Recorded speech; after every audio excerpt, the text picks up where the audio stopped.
Hi friends, நம்ம இன்றைக்கி என்ன வீடியோ பார்க்க போகிறோன்னா 6ஆம் வகுப்பு சமூக அறிவியல் சிந்துவெளி நாகரிகம் பார்க்க போகிறோம். பிற செய்திகள் பார்க்கலாம். பொது ஆண்டுக்கு முன் 2500 குஃபு மன்னரால் சுண்ணாம்பு கல்லால் கட்டப்பட்ட கிசே பிரமிடில்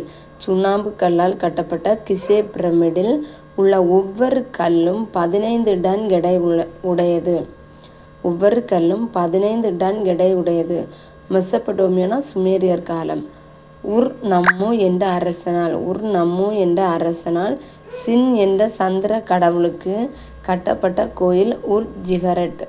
அபு சிம்பல் என்பது எகிப்து அரசன் 2ஆம் ராமசிஸ் என்பவரால் கட்டப்பட்ட இரட்டை கோயில்கள் உள்ள இடமாகும். அபு சிம்பல் எகிப்து அரசனால் கட்டப்பட்ட 2ஆம் ராமசிஸ் என்பவரால் கட்டப்பட்ட இரட்டை கோயில்கள் உள்ள இடமாகும். முதல் எழுத்து வடிவம் சுமேரியர்களால் உருவாக்கப்பட்டது. முதல் எழுத்து வடிவம் யாரால் உருவாக்கப்பட்டதுன்னா சுமேரியர்களால் உருவாக்கப்பட்டது. மொஹஞ்சதாரோவில் தொல்பொருள் ஆராய்ச்சி நடைபெறும் உலக பாரம்பரிய தளமாக யுனெஸ்கோ அமைப்பால் தேர்ந்தெடுக்கப்பட்டுள்ளது. மொஹஞ்சதாரோவில் தொல்பொருள் ஆராய்ச்சி நடைபெறும் உலக பாரம்பரிய தளமாக யுனெஸ்கோ அமைப்பால் தேர்ந்தெடுக்கப்பட்டுள்ளது. பொது கட்டடம். மொஹஞ்சதாரோவில் இருந்த இன்னொரு மிக பெரும் கட்டடம் கூட்ட அரங்கு ஆகும். மொஹஞ்சதாரோவில் இருந்த இன்னொரு மிக பெரும் கட்டடம் என்னது? கூட்ட அரங்கு ஆகும். பொது கட்டடம் கூட்ட அரங்கு ஆகும். இது 20 தூண்கள் 4 வரிசைகளை கொண்ட பரந்து விரிந்த கூட்ட அரங்கு ஆகும். மெஹர்கர் சிந்துவெளி நாகரிகத்தின் முன்னோடி என்னன்னா மெஹர்கர். மெஹர்கர் புதிய கற்கால மக்கள் வாழ்ந்த ஓர் இடமாகும். மெஹர்கர் புதிய கற்கால மக்கள் வாழ்ந்த ஓர் இடமாகும். இது பாகிஸ்தான் நாட்டில் பலுசிஸ்தான் மாநிலத்தில் போலன் ஆற்று பள்ளத்தாக்கில் அமைந்துள்ளது. இது பாகிஸ்தான் நாட்டில் பலுசிஸ்தான் மாநிலத்தில் போலன் ஆற்று பள்ளத்தாக்கில் அமைந்துள்ளது. என்ன ஆற்று பள்ளத்தாக்குன்னா போலன் ஆற்று பள்ளத்தாக்கில் அமைந்துள்ளது. இது தொடக்க கால மனிதர்கள் வாழ்ந்ததாக கண்டறியப்பட்ட இடங்களுள் ஒன்று. மக்கள் வேளாண்மையிலும் கால்நடை வளர்ப்பிலும் ஈடுபட்டுள்ளதற்கான சான்று இங்கு கிடைத்துள்ளது. ஆண்டுக்கு முன் 7000 ஒட்டிய காலத்திலே மெஹர்கரில் நாகரிகத்துக்கு முந்தைய வாழ்க்கை நிலவியதற்கான தொல்லியல் சான்றுகள் கிடைத்துள்ளன. KVD கொர்க்கை வஞ்சி தொண்டி வளாகம். பாகிஸ்தானில் இன்னும் கொர்க்கை வஞ்சி தொண்டி மத்ரை உரை கூடல்கர் என்ற பெயர் கொண்ட இடங்கள் உள்ளன. பாகிஸ்தானில் கொர்க்கை வஞ்சி தொண்டி மத்ரை உரை கூடல்கர் என்ற பெயர் கொண்ட இடங்கள் உள்ளன. கொர்க்கை பூம்புகார் போன்ற சங்ககால நகரங்கள் மற்றும் துறைமுகங்களின் பெயர்களை உடைய இடங்கள் ஆப்கானிஸ்தானில் உள்ளன. ஆப்கானிஸ்தானில் உள்ள ஆறுகளான காவிரி பொருன்ஸ் மற்றும் பாகிஸ்தானில் உள்ள ஆறுகளான காவிரி வாலா மற்றும் பொருணை ஆகிய பெயர்கள் தமிழ் சொற்களை முழுமையாக பிரதிபலிக்கின்றன.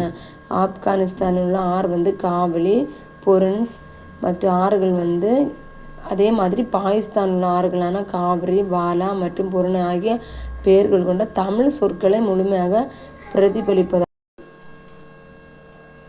சிந்து சமவெளி நாகரிகத்தின் பரப்பளவு.